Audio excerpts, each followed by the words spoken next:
To encourage active participation from all the attendees, please feel free to ask the questions after Dr. Chitandele's lecture. Our speaker is eager to address your queries and insights, making this webinar not just informative but also interactive and enriching. Thank you.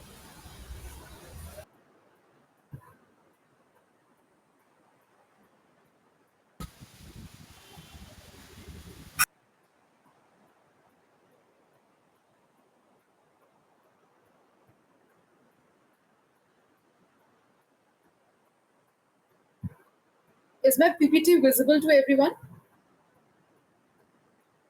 No, ma'am. Is my PPT visible now? Yes, ma'am. Yes, ma'am, it's available. Okay, thank you so much. Discussing about law relating to copyright and when we talk about the entertainment industry.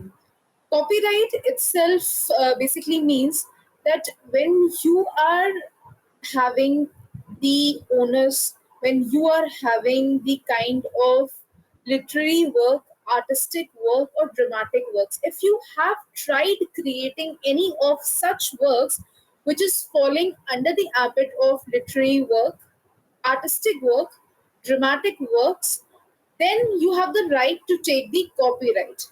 Okay, so section 14 of the Copyright Act 1957, it itself discusses and deals about the exclusive right over the material or work.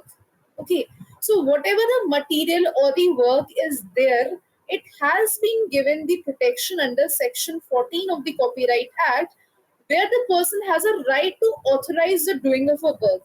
Now, if we see the if we talk about the entertainment industry, the very fact that the entertainment industry has been rapidly growing, it has been rapidly growing, it has been rapidly going in such a way that till the year 2030, we can see that a large amount of changes, a humongous amount of changes, be it AI or be it copyright, we will find that a lot much work has been done when it comes to the entertainment industry. The very important convention relating to copyright is the Berne Convention on Literary and Artistic and Dramatic Works. So, Berne Convention has direct relation with the copyright. Also, the Copyright Act 1976, it was one such act that has given the base of the US Copyright Act. Also, Section 14, which itself states that one who has created any work has a right over that material, has a onus, has all the important factors over that material, and also has a right to authorize the doing of that work. Okay, in any case, if you're be it whether you have created any literary work, artistic work, or dramatic work, so such invention, such literary works, such artistic works, such dramatic works needs to be protected within the ambit of Section 14 of the copyright. Now, copyright, if you say that. What includes the copyright? So you can say that when we try to link the establishment of copyright with the entertainment industry, so you will find that it's an interface. It's an interface between the copyright and the entertainment industry. So copyright works as an interface. It tries to create an interface between the entertainment industry, whereas in entertainment industry, it tries to protect the film, it tries to protect the photography, it tries to protect the sculptures, drawings, and recordings, etc. So, all the works which are within the ambit of the entertainment industry are given the protection from the copyright itself. Whosoever wants to protect their work and doesn't want their work to be infringed or there should not be any kind of violation of the right, so one can take the help of the copyright. Now, copyright is a very significant part of the intellectual property rights. So, like there are certain rights which are to be protected by the copyright. Like what are those rights? So it tries to protect the rights of the producers for their creative work. Now, if producer has produced the picture, movie, now what the producer is going to do? They are going to take the help of the copyright, and from the copyright itself, the creative work of the producer is going to be protected Now, these works include, like I said, that it includes film, it includes the storyline, it includes the music, it includes the artwork, all the literary works will come under the copyright. This is how the link of copyright and the entertainment industry is established. Now, entertainment industry is basically, as we know the fact, it has to produce the work which is artistic, which is dramatic in nature, which is including the music, which is including a kind of a storyline. And copyright is giving the protection to protect all these kinds of work which are falling under the ambit of entertainment industry. Entertainment industry has to entertain the people, but at the same point of time, if anything has to be created by the producer, by the director, then in that situation, then in that scenario, copyright tries to give the protection of all these kinds of works. Moving ahead to the second slide. Now, what constitutes copyright infringement? Like, if something has been infringed, if something has created the violation, now if someone's copyright work has been infringed, so you can say that it is a use of the material that is generally protected by the copyright. The entertainment industry includes all the movies, it includes all the kind of a work. Now, entertainment industry, which includes movie, copyright is infringed if the material or the substantial part has been infringed and the permission has not been taken from the real owner. So, whenever any work which has been produced by the real owner, whenever a second owner or any person who is recreating that particular work, they need to take permission from the authorized owner. It is very, very important. It is very, very quintessential that if in that case copyright is infringed, or if the material or the substantial part can be used, the permission from the real owner has to be taken into account. Now, what will constitute the piracy? Now, if something has been infringed, as per if you see the records, so the motion pictures has stated that India has been the biggest and one of the most important hub of the piracy videos and audios in the world. So you can just imagine that there has been reports which has been circulated so far, which has been made, and the comment has been made. So you can see, in fact, the global entertainment industry is a platform for the all the online platforms. So like it would lose around 51.6 billion US dollars due to copyright piracy in 2022. All we can imagine is that nowadays the work has been pirated. The very fact our laws are not being very stringent, very punitive, it has not taken so much action so far. That is why the work has been infringed. Now, if you say that, it is generally considered that India has a weak intellectual property rights. If at all we try to comment upon this, we can say that India has a weak intellectual property right norms, due to which at last our entertainment industry is suffering. Our entertainment industry is suffering because we are lacking the strict, punitive, robust measures or strengthened robust measures which can work effectively, be it literary works, be it artistic works, or be it dramatic works. Moving ahead to the next slide. Now, in general terms, the infringement or the violation of the person's intellectual property, copyright infringement can be defined as a piracy, or you can say that it's a creation of the piracy of the original work of the producer or for the benefits out of the material.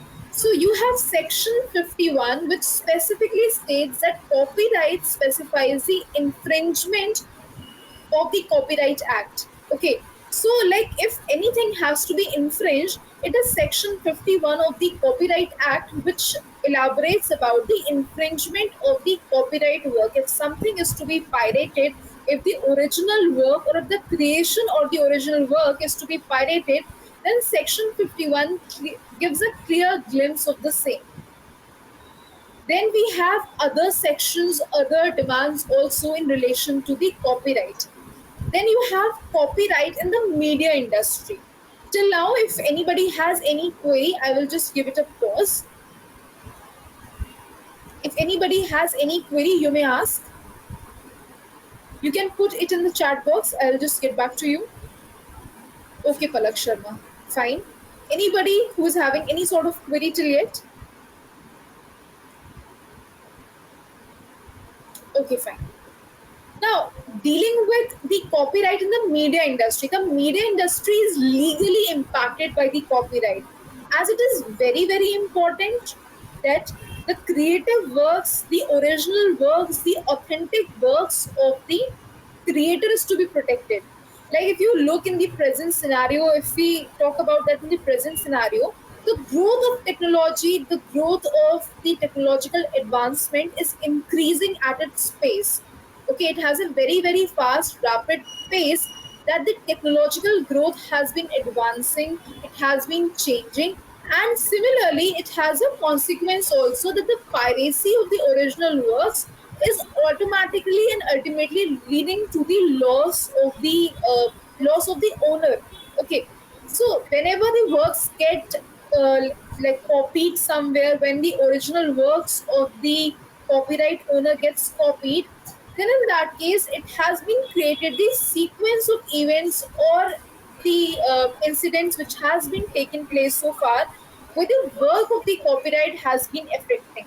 It is just because the advancement of technology, the growth of the technology, and also you are not giving the proper merit, proper credits to the owner whosoever has created any original work, authentic work. Thus, it is very important that there is a need to protect the original work from the copyright piracy, so that one should not have the access to the work of the owner without the permission or the authorization.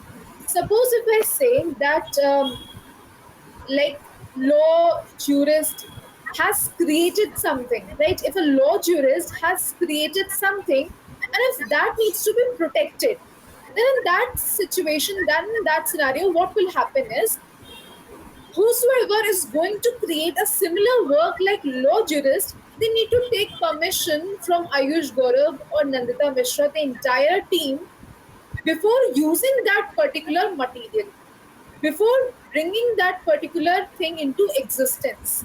It is very, very important that you need to take permission from the copyright owner or the authorized user whenever you are bringing something into existence. Right? Now, moving ahead to talking about the several case laws which has been brought into existence, you have R.J. Anand versus MS Deluxe Films case. The Apex Code has opined that there are following relation to copyright infringement. The very first reasoning, the very first intrinsic important factor which has been taken into consideration in this particular case law was that the person cannot claim the copyright on an idea. Okay, if it has to be a subject matter, plot, or theme, or historical facts also, can it be changed?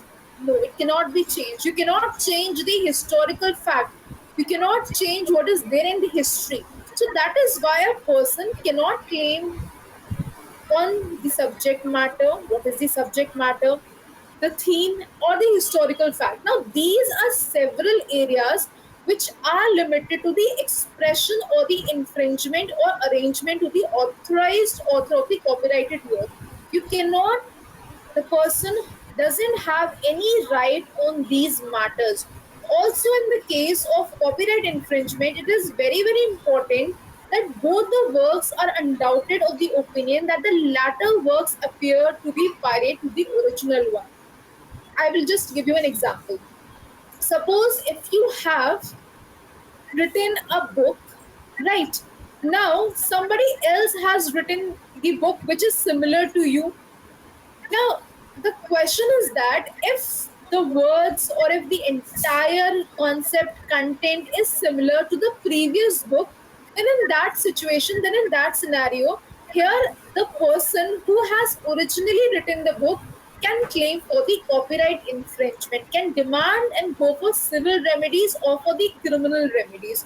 Also, it is very, very important that the work which has been created by the second author needs to look a pirated version of the first book or the first original text, right? Now, there is no issue of copyright infringement arises under the theme of the works. It is very differently expressed as it becomes a part of medium of the work.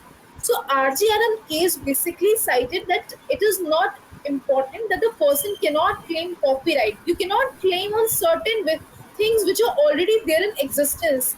Can you claim on the plot? Can you claim on the theme? Can you claim on the historical facts? So these are certain areas, these are certain factors where a person cannot claim the copyright work.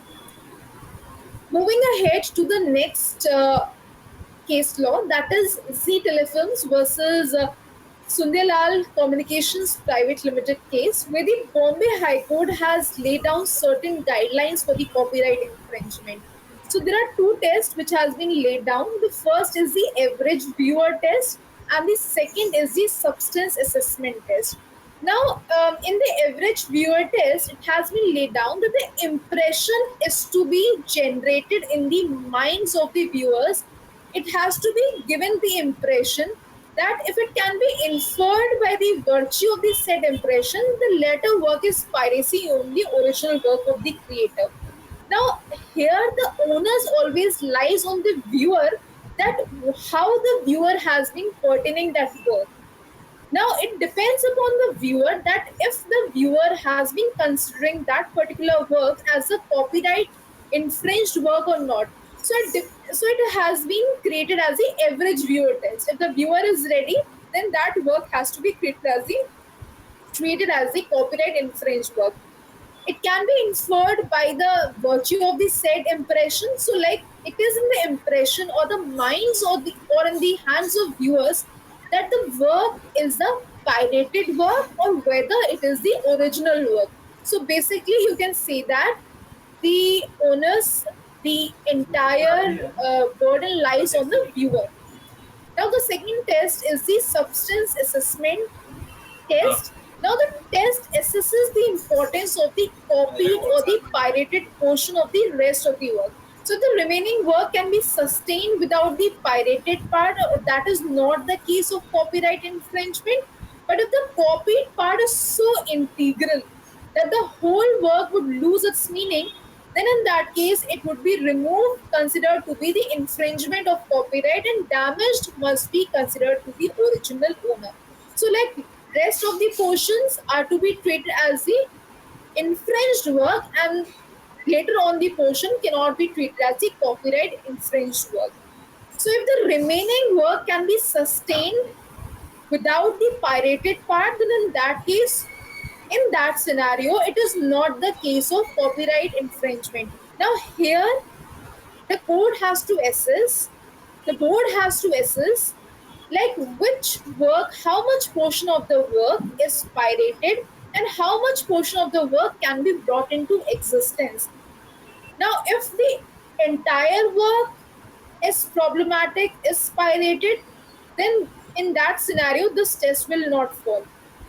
If there is a certain particular portion of the work which is pirated, which is having some kind of piracy, then in that case, copyright infringement in that scenario will not take place.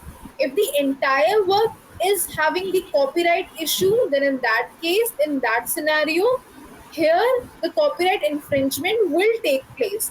But if the half of the portion of the copyright work is having some kind of problematic issue or having any kind of issue, then in that case, if half of the portion is not having the issue, then the whole work can be prevalent. I just hope this point has been clear to everybody. Now, moving ahead to the copyright piracy, we have just seen that the person who is having the original work, authorized work, who is having the onus to create the work, must make sure that the work should not be pirated. Now, piracy is generally defined, you can say that it's a duplication of the use of the original material, as the basic definition that whosoever tries to publish, translate, or distribute, sell, or performs to the public, which is already there in existence. Now, it can be the production, it can be distribution, or the importing of the original work. Now, whenever you try to publish the work, whenever you try to translate the work or sell out the work, which is there in existence. Okay, then in that scenario, in that situation, that case, you are creating the copyright pirated work. Moving ahead, that what in what way you can protect, the court can protect, or the act can protect the people from getting their work not to be pirated. Okay, so you have offenses and penalties. The infringement and the copyright cases is punishable under Copyright Act 1957 as per Section 63. So you have Section 63 of the Copyright Act 1957, which has given a certain sort of punishment. Okay, now, the punishment says that the burden of the proof always lies on the prosecution to prove the guilt. Now, who will prove the guilt? It is always the prosecution who is going to prove the guilt. So, as per Copyright Amendment Act 1996, there is an enhanced punishment which has been given to the offender, and it has been extended up to 6 months to a maximum of 3 years. Now, minimum is 6 months. It can be extended to a period of 3 years. Who is going to infringe the copyright work? Who is going to create the piracy in the areas of translation, in the areas of production, in the areas of literary works, artistic works, or dramatic works? Now, this punishment has has an extended version till up to the period of 3 years. Also, a fine of rupees 50,000 has to be imposed, which can be again extended to 2 lakh of rupees. Now, there's already a punishment, there is already a fine which is to be imposed. Now, as per Copyright Amendment Act 1996, there has been certain changes which has been brought. So, punishment has been increased, the fine has been increased. Now, talking about that, are there any certain remedies of copyright infringement? But before that, I'll give a very small pause. Whosoever is willing to ask any question relating to it, you may ask, or you may just give a thumbs up. If you have any questions, any queries, you can put that in the chat box. Excuse me, ma'am. Yes. Good evening. I have a question to ask you. So the question is, last day I was going through this article, so I just stumbled upon some article saying that this, to a limited extent, that these kind of cases can be solved through the mode of mediation or ADR dispute. So what is ma'am say on that? Okay. Uh, See, the best possible method to resolve all these disputes is through the method of mediation, or be it the method of arbitration, because the very fact we, whereas mediation, the work of the mediation is to resolve the dispute between the two parties. The two mediating parties just immediately proceeds before the mediator. When we talk about the copyright work as a nature itself, or you can say that the gravity of the offense is not so big, then the punishment itself is less, right? Also, the person who is going to give the redressal must have the opportunity to even resolve the disputes between the parties. Okay, ultimately, the method, the modus operandi, or the mode of every mediator or every arbitrator is to resolve the dispute, or beat the arbitrator or beat the mediator. So, in the cases of copyright, generally what happens here is, if the person has gone to a mediator or the arbitrator, the major concern of the arbitrator is to resolve the dispute first hand, so it should not have gone for the remedies. Okay, it is it clear, Andrea?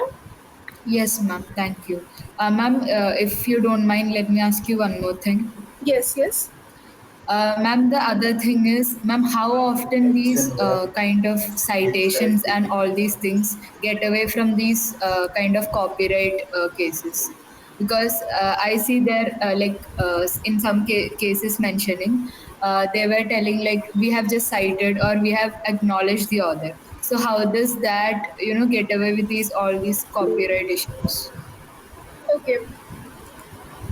Now, if we talk about like protecting the person from the ambit of be it literary works, be it artistic works, or be it dramatic works, how can they be protected? Firstly, whenever these case laws are to be coming into existence, it is very, very important. Like in general, also not talking about the case laws even as fact, whenever you are citing is going to get published in Scopus, Web of Science, or elsewhere, it is very, very important that firstly and foremostly, you need to cite the name of the person. Okay, suppose if so far, like whatever the institute you belong to, or whatever the paper you are writing, so, firstly, if you have taken the help of your professor who has contributed so far in environmental law or intellectual property law and their paper has been already published, it is very important that you need to cite your author. Okay, then in that way you can get rid away of it. When once you have given the credits to a particular person, then in that way, either by filling the copyright form, so like you have seen that there are many publication centers, many publication offices, they ask for the copyright form, right? They ask for the copyright form that in the future you will not get that particular paper published in some other portal, in some other platform. So it is very important that you're following all the norms, all the guidelines within that particular norm or guideline, you can take the help of it, right? Okay, Andrea, is it clear? Yes, ma'am. Thank you. Okay, now moving ahead to the remedies of the copyright infringement, there are civil remedies and there are criminal remedies. Now, civil remedies, you have the interlocutory injunction. Now, interlocutory injunction is granted against the infringer, and the case really goes beyond it. So, when once the infringer has infringed the owner, so the owner is need to be protected under the ambit of interlocutory injunction, and here you are trying to create the focus on the requirement of the irreparable injury to the owner. Now, there are certain pecuniary remedies also. As per Section 58 of the Copyright Act 1957, profits were made by the unlawful conduct. So, secondly, compensatory damages are to be awarded to the owner if the owner has, like, whosoever has infringed the copyright of the owner. Then, in that scenario, in that case, the owner needs to be given a certain copyright, certain compensatory damages. Now, lastly, the conversion of damages looks at the product or the work, how much contribution has to be made by the person, the owner, the person who has created the work. So, Section 58 directly talks about the remedies. Now, talking about the next Anton Pillar order. Now, Anton Pillar order, you can say that it's a primate. It's very important that the injunction or the distribution of work can be protected by restraining the infringer from destroying it.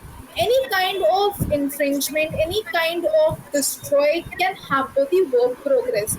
Secondly, an order was given by the plaintiff's lawyer to search the place of defendant or to take the custody of the goods or products. Now, it is very important that whatever has to be created, whatever has to be generated, now that particular thing needs to be brought into custody by the defendant's lawyer. Thirdly, now there are certain criteria to it. Thirdly, an order through which defendant is liable is to disclose the names of the distributors and consumers. So all the distributors, all the consumers, the names is to be disclosed when the Anton Pillar order is to be given. Also, the plaintiff's lawyer is to search the place of the defendant or the custody of the goods or the products.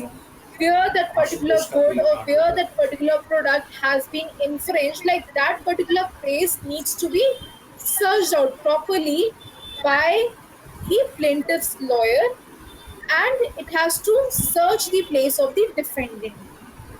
Now you have Mareva injunction also. So Mareva injunction, now these injunctions have been put up just to prevent any sort of infringement, any sort of violation, any sort of hamperance to the copyright.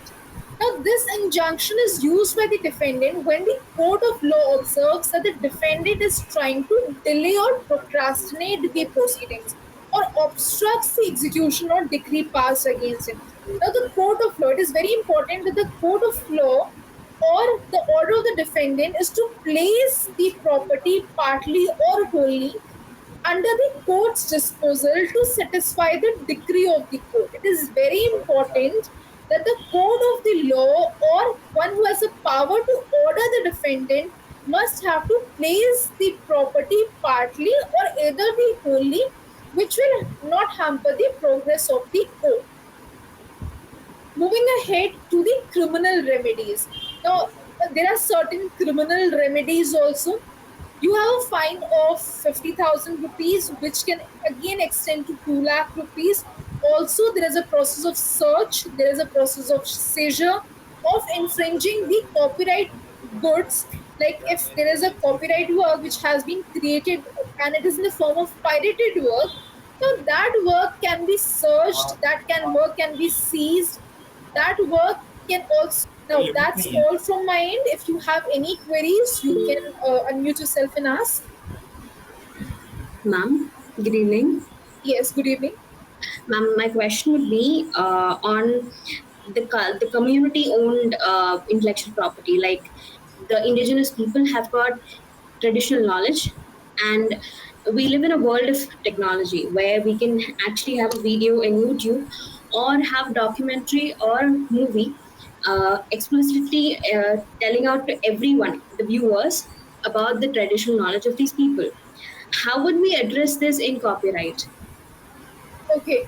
See, when it comes to religion, we already have certain infringements, or you can say that you have certain guidelines which has been already like imposed.